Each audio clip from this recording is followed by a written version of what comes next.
인공지능 원리 및 뇌 컴퓨터 인터페이스 연구 동향이라는 주제로 발표를 하도록 하겠습니다. 네, 우리가 어제 같이 살펴봤던 내용들을 잠깐 조금 복습을 해보면 우리가 어제는 뇌 컴퓨터 인터페이스 기술에 대해서 살펴보았죠. 그래서 BCI라는 기술은 뇌에서 발생하는 전기 신호를 측정을 하고 그 신호를 분석을 해서 그 사람의 의도를 파악을 하고 그 의도에 따라서 마우스 커서를 제어하거나 각종 전자장비들을 제어하는 기술을 BCI라고 한다고 했어요. 그리고 이때 측정된 뇌파로부터 그 사람의 의도를 인식하기 위해서 인공지능 기술이 사용이 되게 됩니다. 그래서 오늘은 이때 사용이 되는 인공지능 기술에 대해서 살펴보고 뇌파로부터 그 사람의 의도를 인공지능을 가지고 인식을 하는 것을 매틀랩 프로그래밍을 가지고 같이 한번 한 예를 살펴보려고 해요. 그래서 제가 지난 시간 어제 말씀을 드릴 때 이제 뇌파를 측정을 해서 팔 움직임을 예측을 하는 연구에 대해서 설명을 드렸었는데 이때 측정되었던 뇌파 데이터를 LSTM이라는 딥러닝 알고리즘에 입력으로 넣어서 팔 움직임을 예측을 하는 매틀랩 코드를 같이 한번 살펴보려고 합니다. 네, 그래서 오늘 제가 설명드릴 내용을 좀 간단히 설명을 드리면 먼저는 이제 머신러닝이라는 것이 무엇인지 전체적인 좀 개괄 내용을 설명을 드리려고 하고 그 중에서도 이제 딥러닝 알고리즘에 대해서 설명을 드리려고 해요. 요즘 가장 많이 사용되는 알고리즘들 중에 하나인데 그리고 이 딥러닝 알고리즘에 대해서 설명하기 앞서서 이 딥러닝 알고리즘의 모태가 되는 퍼셉트론과 뉴럴 네트워크에 대해서 설명을 드리려고 하고 딥러닝 알고리즘에도 여러 가지 종류가 있는데 그 중에서 이제 CNN과 RNN, LSTM에 대해서 설명을 드리려고 해요.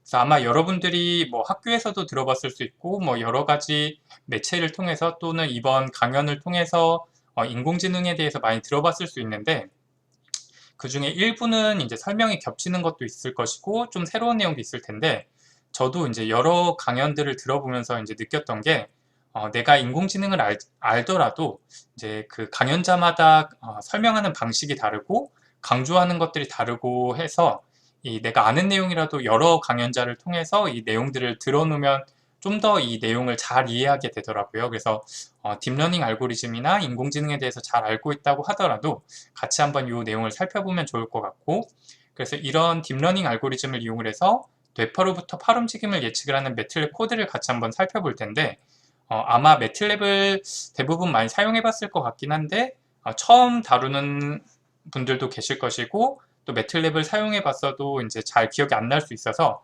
매틀랩의 좀 기본적인 내용들을 아주 기초부터 조금 다시 한번 좀 살펴보고 그래서 매틀랩을 완전히 이번 시간에 다 학습을 할 수는 없지만 기본적인 사용 방법을 배워보고 그걸 토대로 매틀랩을 가지고 뇌파로부터 팔 움직임을 예측을 하는 코드를 같이 한번 살펴보려고 합니다.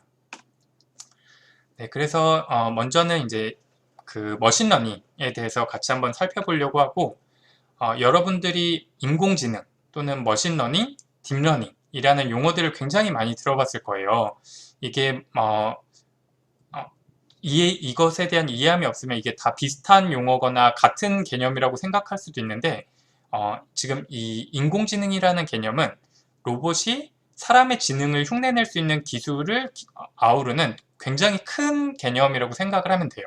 그리고 어떤 컴퓨터나 로봇이 사람의 지능을 흉내내기 위해서는 어떤 데이터로부터 어떤 규칙을 학습할 수 있는 그런 것이 필요한데 그렇게 어떤 로봇이 컴퓨터가 스스로 학습할 수 있는 방법을 머신러닝이라고 해요. 기계가 학습을 한다 라고 해서 머신러닝이라고 하고 그래서 인공지능 기술 중에 머신러닝이 굉장히 많은 부분을 차지하고 그 중에 굉장히 핵심되는 기술이라고 생각을 할 수가 있어요. 그리고 뒤에서 조금 더 자세히 살펴볼 텐데 이 머신러닝이라는 분야는 크게 세 가지로 나뉘어요. 슈퍼바이즈드 러닝, 언슈퍼바이즈드 러닝, 리인포스먼트 러닝 이렇게 크게 세 가지로 나뉘는데 그 중에서 슈퍼바이즈드 러닝 방법 중에 또 여러 가지가 있는데 그 중에 하나가 딥러닝이에요. 그래서 이 딥러닝이라는 것이 무엇인지 사실 이 딥러닝은 그러니까 굉장히 좀 작은 파트라고 생각을 할 수가 있고 머신러닝은 굉장히 큰 분야라고 생각을 할 수가 있어요. 그래서 머신러닝의 세 가지 중에 이 슈퍼바이즈드 러닝 중에 하나에 해당하는 게 이제 딥러닝인 것이고 이 딥러닝이 무엇인지 같이 한번 살펴보려고 해요. 그래서 그러기에 앞서서 먼저 이 머신러닝에 대해서 살펴보려고 하고, 이 머신러닝은 이렇게 세 가지로 나뉜다고 했는데 이 세 가지가 각각 무엇인지 같이 한번 살펴보도록 하겠습니다. 네, 그래서 먼저 이 슈퍼바이스드 러닝에 대해서 살펴보면 슈퍼바이스드 러닝은 우리말로 교사학습이라고 해요. 그래서 어떤 컴퓨터나 로봇이 학습을 할 때 마치 옆에서 교사가 있어서 컴퓨터한테 정답을 알려주고 컴퓨터가 그 교사가 알려주는 대로 학습을 하는 방식이다 라고 해서 슈퍼바이스드 러닝 또는 교사학습이라고 불러요. 그래서 예를 들어서 좀 설명을 드리면 컴퓨터한테 이제 어떤 사진을 보여주면서 학습을 시키는 거예요. 그래서 예를 들어서 이런 사진을 보여주면서 이렇게 생긴 건 사과야 라고 알려주고, 또 다른 사진을 보여주면서 얘는 모양도 조금 다르고 색깔도 다르지만 이렇게 생긴 것도 사과야 이렇게 또 알려주고, 또 다른 사진을 보여주면서 이렇게 생긴 건 배야 이렇게 알려주고, 또 다른 사진을 보여주면서 이렇게 생긴 것도 얘랑 좀 다르지만 얘는 배야. 그래서 사과가 어떤 건지 배가 어떤 건지를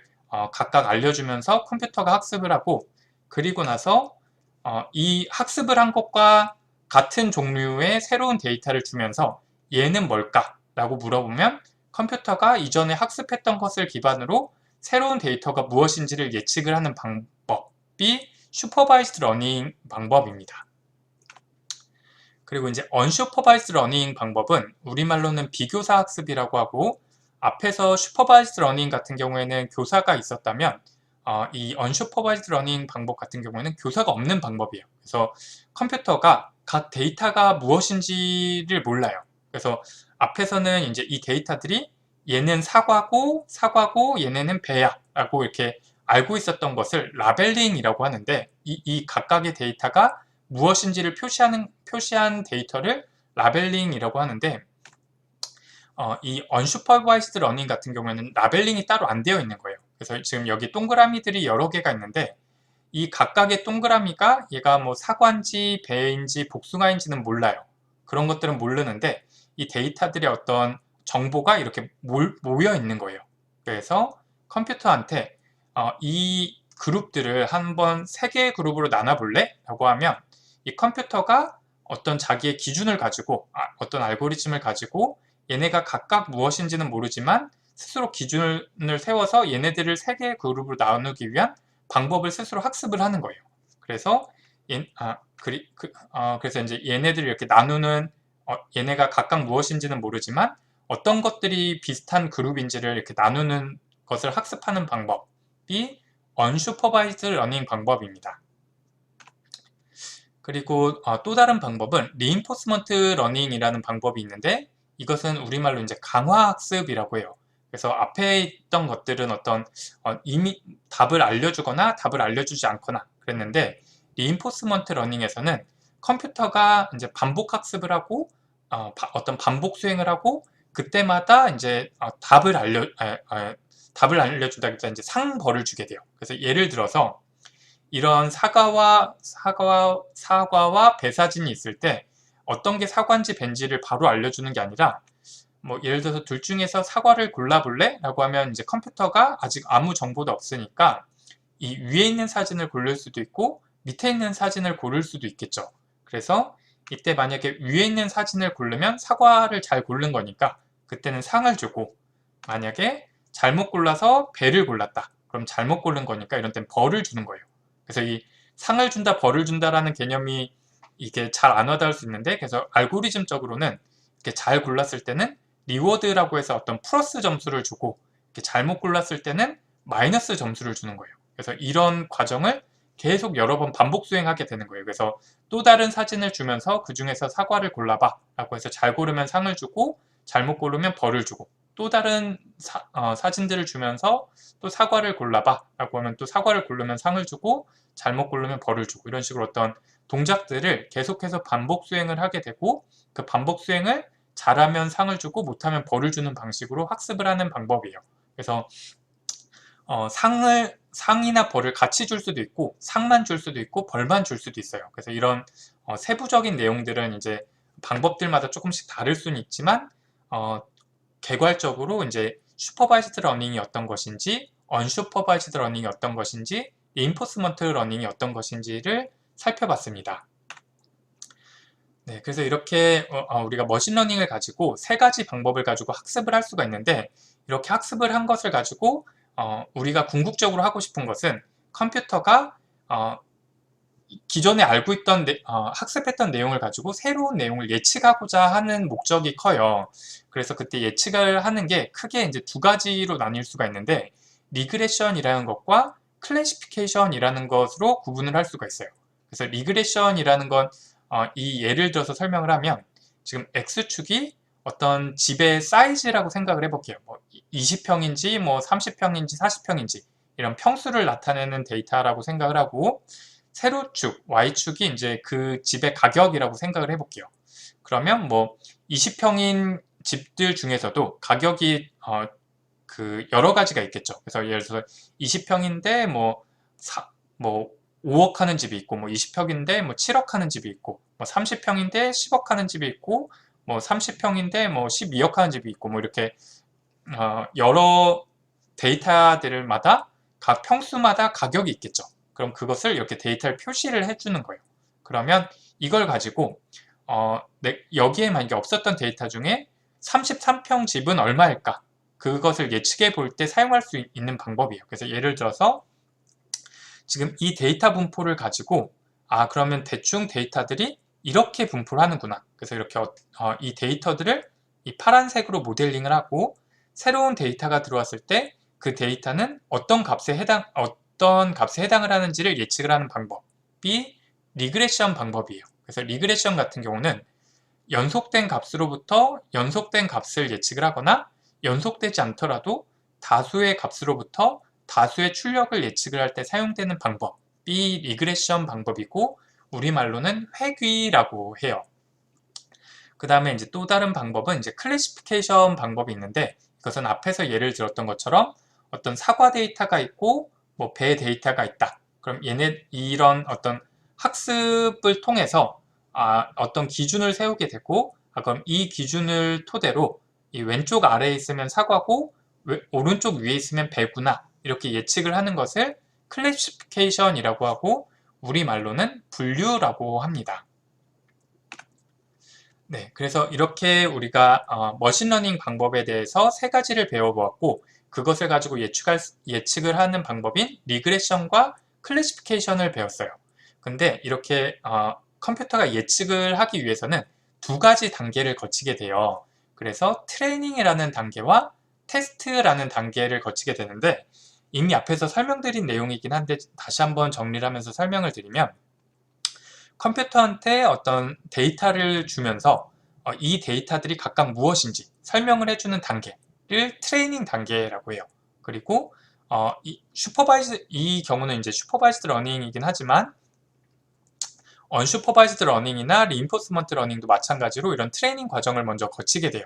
그래서 어떤 이미 있는 데이터들을 가지고 얘네들 세 개로 나누도록 학습을 하거나, 아니면 둘 중에 사과를 골라봐 라고 하고 잘 고르면 상을 주고 못 고르면 벌을 주고 해서 이렇게 컴퓨터가 이 데이터들을 구분할 수 있도록 학습을 하는 과정을 거치게 되고, 이렇게 학습이 다 마치게 되면 컴퓨터한테 새로운 데이터를 주면서 이제 예측을 하도록 하는 거죠. 그래서 사실 이 트레이닝이라는 과정은 컴퓨터가 이제 새로운 과정을 할 수 있도록 교육을 시키는 과정이고, 실제로 컴퓨터가 학습을 하고 나서 사용을 하는 과정이 테스트 과정이라고 생각을 하면 되겠어요. 그래서 이때 우리가 학습에 사용이 되는, 트레이닝에 사용이 되는 데이터를 트레이닝 데이터라고 하고, 테스트할 때 사용이 되는 데이터를 테스트 데이터라고 해요. 당연한 것처럼 보이지만 여기서 조심해야 되는 거는 트레이닝 데이터와 테스트 데이터를 구분을 해줘야 돼요.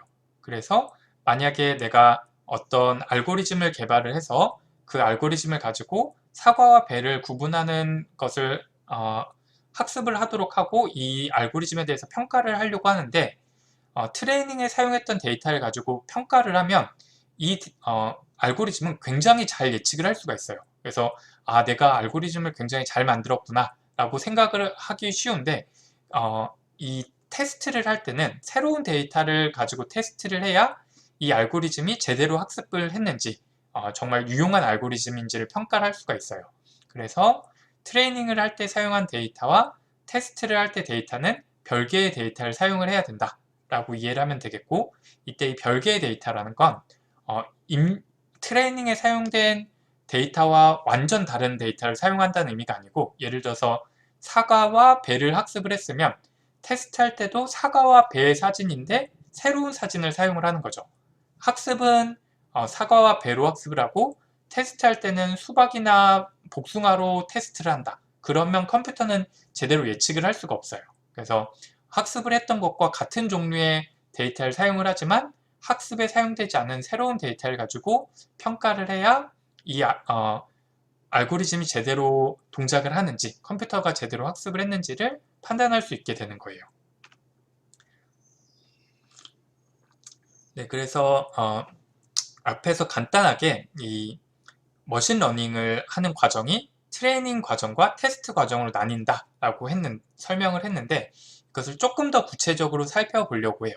그래서 이 학습을 하는 과정, 이 컴퓨터가 어떤 데이터를 학습을 하는 과정과 테스트하는 과정이 어떻게 수행이 되게 되는지를 조금 더 예를 들어서 구체적으로 설명을 드리려고 하고, 그래서 이 과정은 크게 한 4가지 정도 단계로 나뉘어요. 그래서 데이터를 측정하는 과정, 그래서 영어로는 데이터 애퀴지션이라고 하고, 그리고 나서 프리프로세싱이라는 과정을 거치고, 피처 익스트랙션이라는 과정을 거치고, 그 다음에 이제 리그레션이나 클래시피케이션을 하는 예측 과정, 이렇게 4단계를 거치게 되고, 각각을 우리말로는 이제 데이터 측정, 전처리 과정, 특징 추출 과정, 분류 또는 회귀, 이 과정을 거치게 돼요. 그래서 먼저 학습하는 과정이 어떻게 되는지, 트레이닝 과정을 먼저 살펴보면, 먼저는 데이터를 측정하는 과정을 거치게 돼요. 그래서 예를 들어서 우리가 어떤 영상을 찍어서 이 영상이 사과인지 배인지를 구분을 하는 것을 학습을 한 다음에 새로운 데이터에 대해서 예측을 하는 과정이 어떻게 되는지를 한번 살펴볼게요. 그러면 먼저는 이 사과 영상부터 측정을 해야겠죠. 그래서 이렇게 사진을 찍었다고 생각을 해볼게요. 그럼 이 과정이 데이터 측정 과정이에요.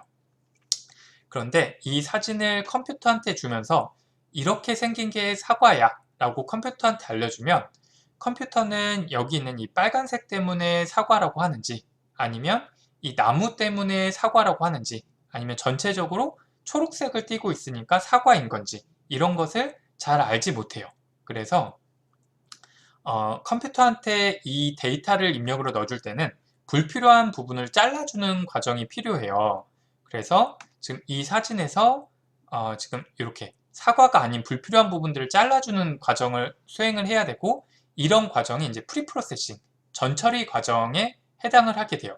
그래서 이렇게 데이터로 측정된 데이터로부터 불필요한 부분 또는 잡음이나 이런 것들을 제거하는 과정을 프리프로세싱이라고 하고, 그 중에서도 사과의 어떤 지금 여기서 이 빨간색이 많아서 사과인지, 아니면 이 모양 때문에 사과인지, 아니면 이 주변에 있는 것들 때문에 사과인지, 이런 것들을 컴퓨터가 몰라요. 그래서 이 사과의 특성을 잘 나타내는 부분들을 추출해내는 과정을 피처 익스트랙션 또는 특징 추출이라고 해요. 그래서 예를 들어서 이 사과의 모양, 이 테두리를 따서 이때 이 반지름을 입력으로 넣어주겠다, 이렇게 할 수도 있고, 아니면 이 사과의 색깔, RGB, 빨간색, 파란색, 초록색의 색깔 정도가 어느 정도인지를 입력으로 넣어주겠다, 이렇게 할 수도 있어요. 그래서 이런 식으로 사과의 사이즈랑 사과의 색깔, 이 부분에 해당하는 색깔을 특징으로 추출을 했다고 가정을 해볼게요. 그래서 그것을 기준으로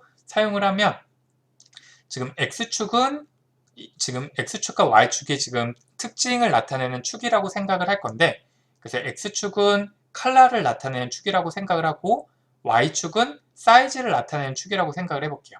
그럼 이런 학습 데이터들이 여러 사진들이 있다고 할 때, 그 사진들을 이렇게 쭉 프로세스를 거치게 되면, 만약에 빨간색이면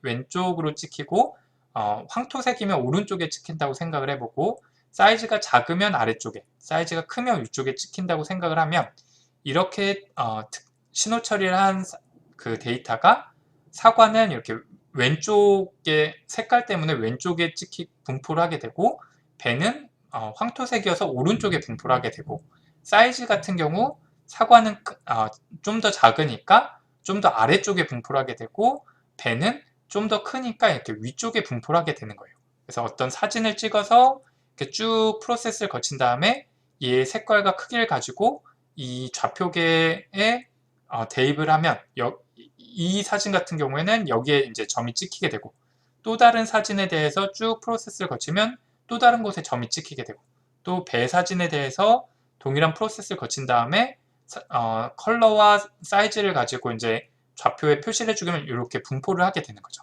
그럼 이 데이터들을 가지고 왼쪽 아래에 있으면 사과고 오른쪽 위에 있으면 배구나 이렇게 학습을 할 수가 있는 거예요. 그래서 컴퓨터는 이 데이터들을 가지고 이렇게 두 데이터를 나눌 수 있는 구분할 수 있는 선을 이제 이렇게 긋게 되는 것이고 이것을 이제 하이퍼플랜 또는 초평면이라고 해요. 그래서 이렇게 왼쪽에 있는 데이터와 오른쪽 위에 있는 데이터를 나눌 수 있도록 하는 이 기준선을 만들게 되는 과정이 트레이닝 과정이에요.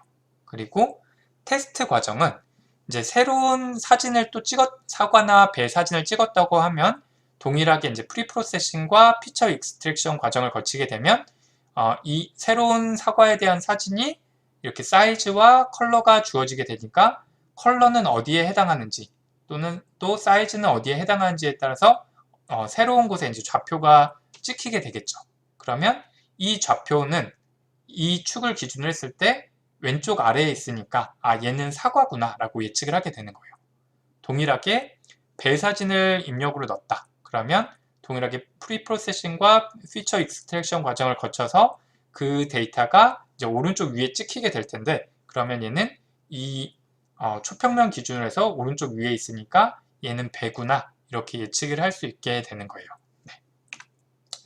그리고 이때 이제 어떤 특징을 추출하는가 우리가 좀 전에 예에서는 컬러, 색깔과 사이즈, 크기를 가지고 이제 구분하는 예를 들었었는데 이런 특징을 어떤 것을 사용하는가에 따라서 예측 정확도가 달라지게 돼요. 사과인지 배인지 예측을 하는 정확도가 달라지게 되고 그래서 예를 들어서 우리가 둘 다 사용한 게 아니라 사이즈만 가지고 배와 사과를 나누려고 했다. 사진으로부터 사이즈만 추출해서 나누려고 했다면 사과는 그래서 X축이 지금 사이즈인 거고 이 빨간색 선과 파란색 선은 각각 이제 사과였는지 배였는지에 대한 그 좌표가 찍혀 있는 거예요. 그래서 예를 들어서 여기가 한 5cm 정도였다. 그래서 사과의 반지름이 5cm였던 데이터들은 많아서 지금 여기가 높은 거고 여기서 조금씩 멀어지면 뭐 반지름이 4cm일 때, 3cm일 때 이럴 때들은 사과 분포가 더 줄어들고 또 6cm, 7cm인 반지름인 사과는 또 분포가 줄니까 이렇게 줄어들고 배는 뭐 반지름이 한 7cm 정도 돼서 뭐 여기서 좀 더 멀어지면 이제 배 중에 반지름이 뭐 8cm, 9cm 되는 애들은 적으니까 이렇게 줄어들게 되는 거예요. 그럼 이때 사이즈를 기준으로 이렇게 나눠서 사이즈가 뭐 예를 들어서 반지름이 5.5cm보다 작으면 사과, 만약에 5.5cm보다 크면 배라고 예측을 하는 거예요. 근데 이렇게 만약에 구분을 하게 되면 지금 여기 보면 지금 이 부분은 배이지만 사과라고 예측을 한 거예요. 그러니까 잘못 예측을 한 거죠. 그리고 이 부분은 사과지만 배라고 잘못 예측을 한 거예요. 그래서 지금 이만큼은 잘못 예측을 한 에러가 되는 거고 지금 이 부분과 이 부분은 잘 예측을 한 거예요. 근데 만약에 우리가 사이즈로 예측을 하는 게 아니라 만약에 컬러로 예측을 했다. 그래서 만약에 빨간색이면 왼쪽으로 좌표가 찍히게 되고 황토색이면 오른쪽에 좌표가 찍히게 된다고 하면 이렇게 사과는 빨간색 쪽에 많이 분포를 하게 될 것이고 배는 황토색 쪽에 많이 분포를 하게 되겠죠.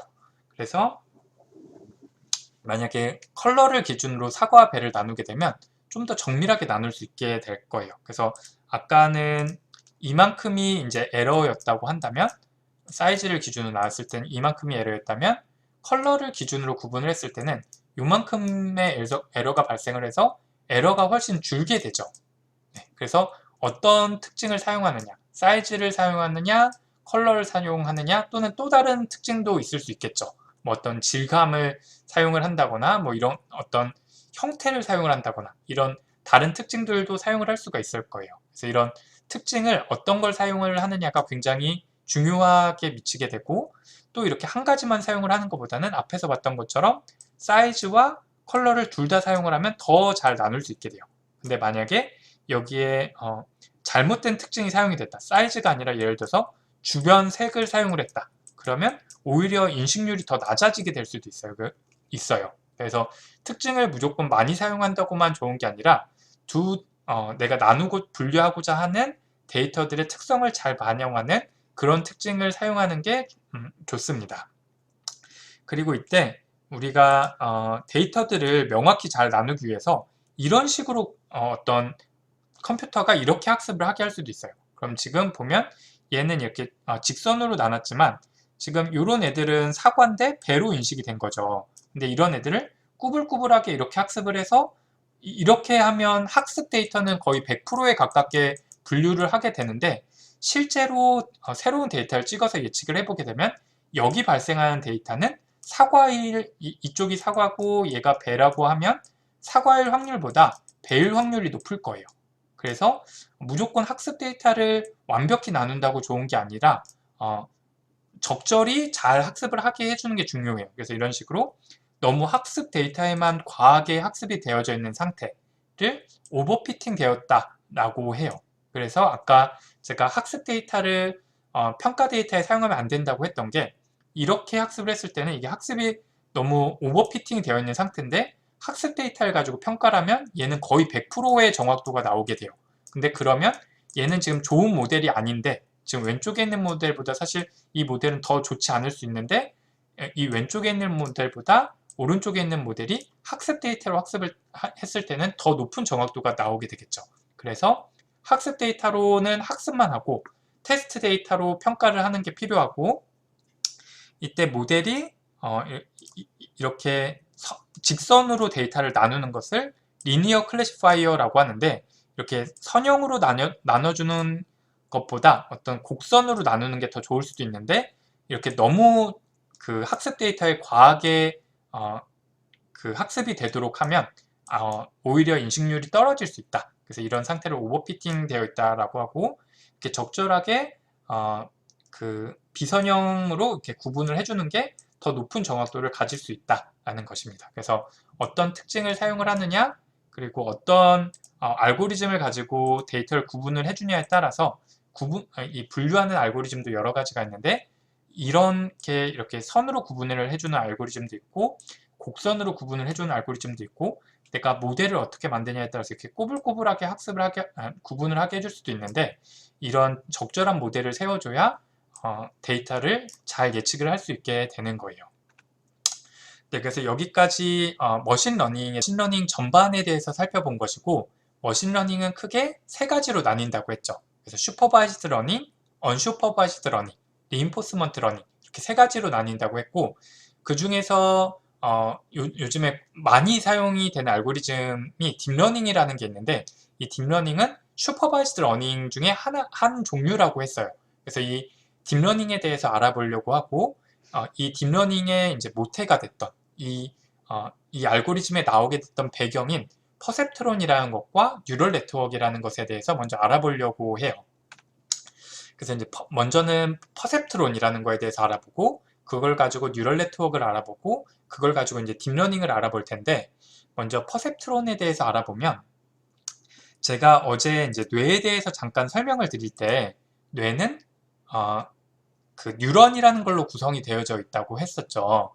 이 뉴런은 또 이제 제가 이게 한글 명칭이 잘 기억이 안 나는데, 이 덴드라이트라는 것과 셀바디와 엑손으로 구성이 되어져 있어요. 그래서 얘가 말초 뭐였는데, 이 덴드라이트라는 게 다른 뉴런으로부터 이제 신호를 받아오게 되고, 셀바디는 그 받아온 신호가 다음 뉴런으로 이제 신호를 전달할 정도인지 아닌지를 판단을 하게 되고, 그래서 입력으로 들어온 전압이 특정 전압보다 더 큰 경우에는 액션 포텐셜이라는 걸 발생을 해서 엑손을 통해서 다른 뉴런으로 전달을 해준다고 했죠. 그래서 이 뉴런을 수학적으로 모델링한 게 퍼셉트론이에요. 그래서 이게 이렇게 생각하면 되게 복잡해 보일 수 있지만, 사실 이게 수학도 아니고 곱셈, 덧셈밖에 안 들어가요. 그래서 이걸 같이 한번 살펴보면 얘를 이제 수학적으로 모델링한 게 이제 오른쪽에 있는 모양이고 얘를 이제 퍼셉트론이라고 하는데 이 개수는 내가 정해주는 거예요. 딱 4개만 있는 건 아니고 내가 3개로 할지 뭐 4개로 할지 5개로 할지는 내가 정해주는 거고 그래서 어떤 신호를 입력으로 받아요. 그래서 각각의 신호를 뭐 x0, x1, x2, x3라고 할게요. 그리고 여기 어떤 가중치라는 상수값인 거예요. 그래서 지금 이렇게 기호로 되어 있어서 좀 복잡할 수 있는데 얘는 입력으로 들어가는 어떤 숫자라고 생각을 하면 되고 거기에 어떤 상수들이 곱해지게 돼요. 그리고 그 값들을 다 더한 값을 기준으로 출력을 내보내게 돼요. 그래서 이거를 수식적으로 표현하면 이렇게 되는데 이게 좀 복잡해 보일 수 있어요. 근데 이게 별게 아니라 입력으로 들어온 값에다가 x1, x2, x3 이 값들에다가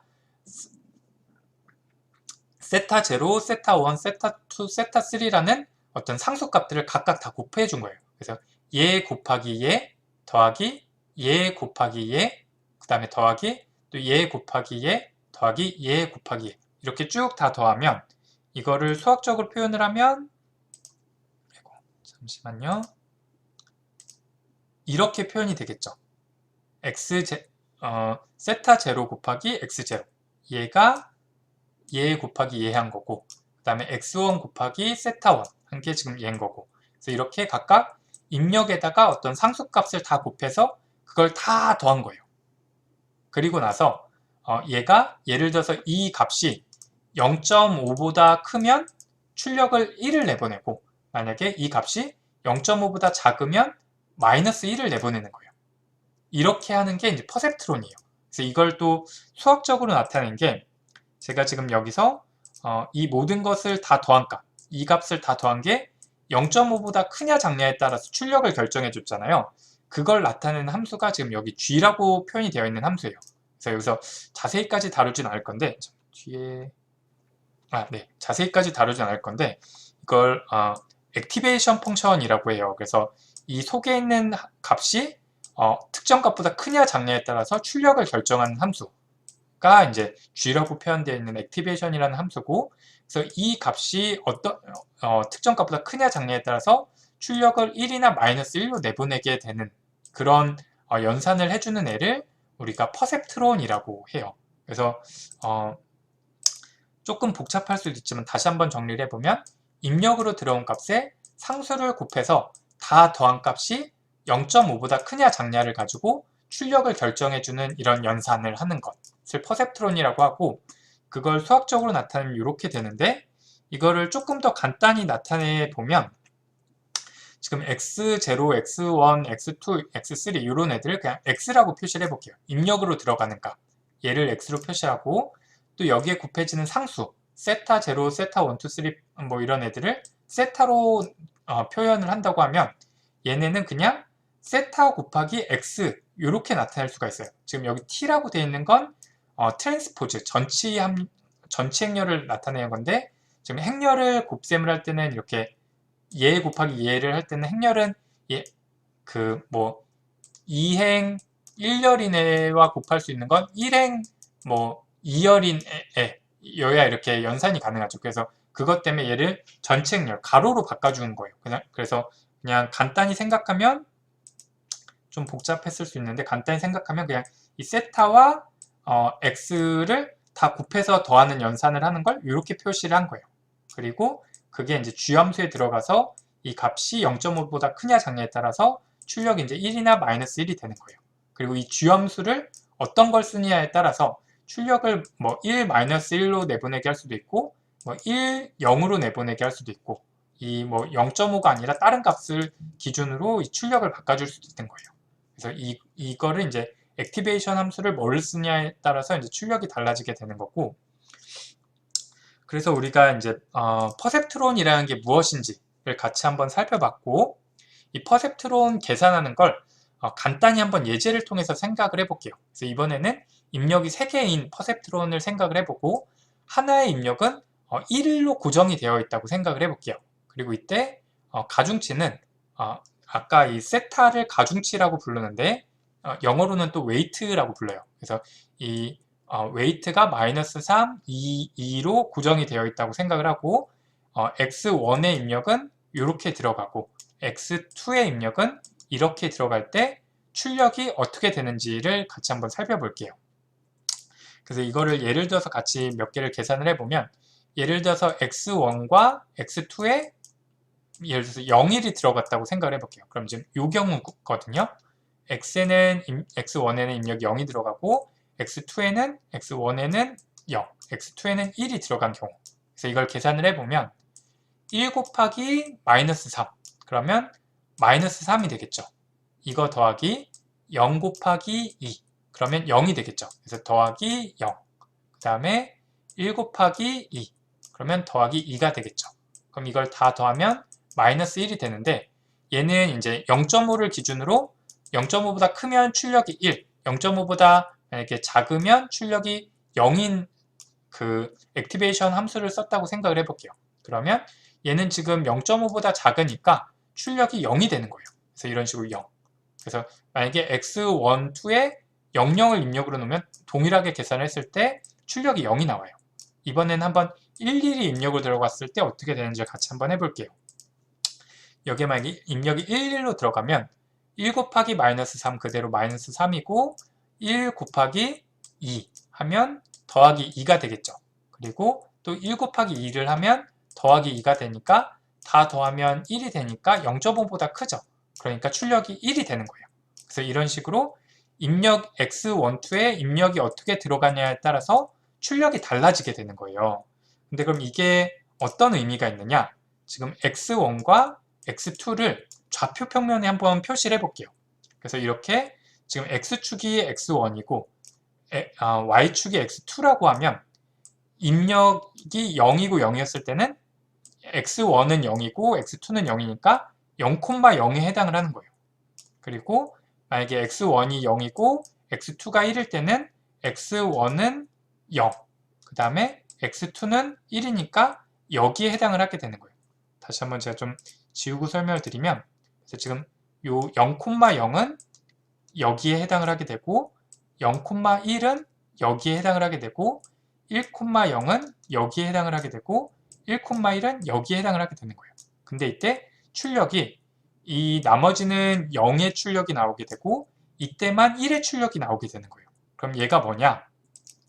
우리가 아까 이 X축이 사이즈, 색깔이라고 하고 Y축이 사이즈였다고 하면 이 왼쪽 아래에 있는 애들은 출력이 0이 나가고 오른쪽 위에 있는 애는 출력이 1이 나가게 되는 거예요. 그래서 예를 들어서 출력이 0이면 사과, 그 다음에 출력이 1이면 배라고 우리가 예측을 한다라고 하면 이제 사과와 배의 분포를 나눌 수 있는 그런 분류기가 되는 거예요. 클래시파이어. 그래서 우리가 예를 들어서 어떤 사진을 찍어서 앞에서 설명을 한 데이터 애퀴지션을 하고 프리 프로세싱을 거치고 특징 추출, 피처 익스트랙션을 하고 그 값을 뭐 사이즈와 컬러를 x1, x2의 입력으로 넣어줬다 라고 하면 그걸 가지고 사과와 배를 나눌 수 있는 그런 분류기가 되는 거예요. 이 퍼셉트론이라는 게.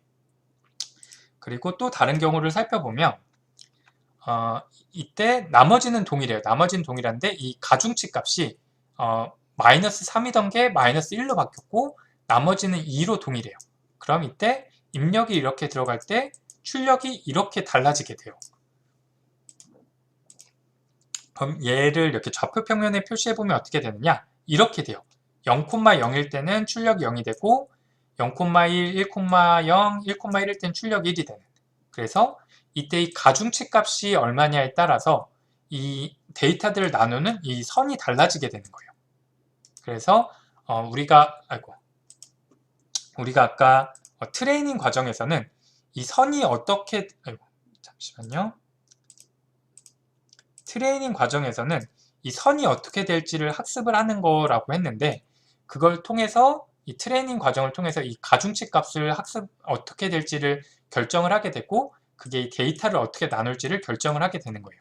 그리고 우리가 앞에서 살펴봤던 뉴런을 수학적으로 모델링을 한 이 퍼셉트론이라는 걸 가지고 데이터를 내가 원하는 대로 이렇게 나눌 수 있게 되는 거예요. 자동으로. 네.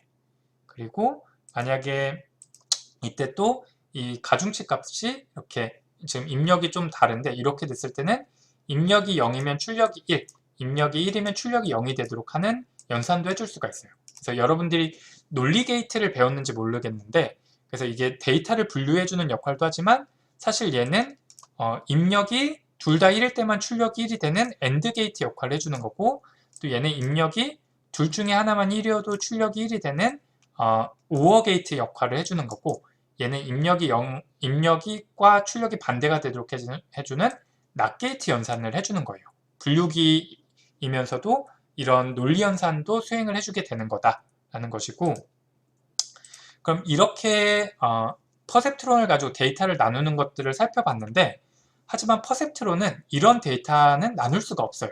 그래서 지금 이 데이터는 퍼셉트론은 이렇게 선을 그어서 데이터를 나눠주게 되는데, 만약에 사과 데이터는 이렇게 분포하고 배의 데이터는 이렇게 분포한다면 퍼셉트론으로는 이 데이터를 이렇게 하나의 선으로는 나눌 수가 없게 돼요. 그래서 이런 문제점이 있었는데, 이런 퍼셉트론을 이런 AND 게이트 역할을 하는 또 NOT 게이트와 AND 게이트가 섞여 있는 이런 퍼셉트론, 또 OR 게이트 역할을 하는 이런 퍼셉트론들을 여러 개를 이렇게 붙여주면, 그래서 지금 여기 보면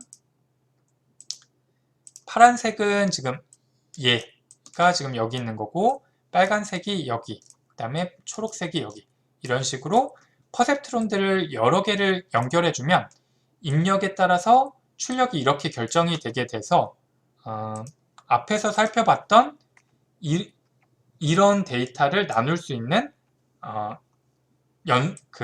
분류기를 설계를 해줄 수가 있는 거예요.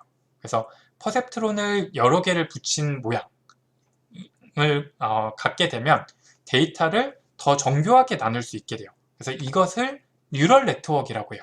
그래서 이걸 다시 한번 정리해서 제가 설명을 드리면, 이렇게 어떤 퍼셉트론이 있다고 하면 퍼셉트론은 데이터를 이렇게 직선으로만 나눌 수가 있어요.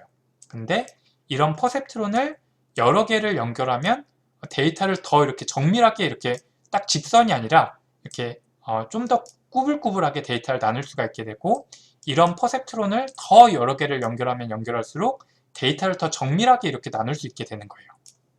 그래서 이런 퍼셉트론 하나가 아니라 이런 퍼셉트론을 여러 개 연결해 놓은 것을 뉴럴 네트워크이라고 하게 되고, 그래서 이런 뉴럴 네트워크는 이런 형태를 띠게 되고, 입력으로 들어가는 입력층이 있고, 또 출력을 내보내는 출력층이 있고, 중간에 또 히든 레이어라는 게 있어요. 그래서 입력층을 인풋 레이어, 출력층을 아웃풋 레이어라고 하고, 이 중간에 있는 층들을 히든 레이어라고 해요. 그래서 간단하게 퍼셉트론이 무엇인지, 뉴럴 네트워크가 무엇인지를 살펴봤는데, 이 뉴럴 네트워크의 히든 레이어, 가운데 있는 레이어들을 히든 레이어라고 한다고 했죠. 근데 이 히든 레이어를 한 층을 쌓아줄 수도 있고, 이렇게 두 층을 쌓아줄 수도 있고, 여러 층들을 쌓아줄 수도 있는데, 이런 히든 레이어를 여러 층 쌓아준 뉴럴 네트워크를 딥러닝이라고 해요. 딥 뉴럴 네트워크라고 하기도 하고 딥러닝이라고 해요. 그래서 우리가 이 딥러닝에 대해서 조금 더 자세히 살펴볼 건데, 딥러닝이라는 건 뉴럴 네트워크의 히든 레이어가 여러 층 쌓여 있는 것을 딥 뉴럴 네트워크 또는 딥러닝이라고 한다. 근데 이 딥러닝은 단지 이렇게 히든 레이어만 여러 층 쌓아놓은 게 아니라 이런 구조를 또 변형을 해서 활용을 하게 되는데, 이런 딥러닝에는 어떤 것들이 있는지에 대해서는 잠깐 쉬었다가 제가 계속해서 설명을 드리도록 할게요.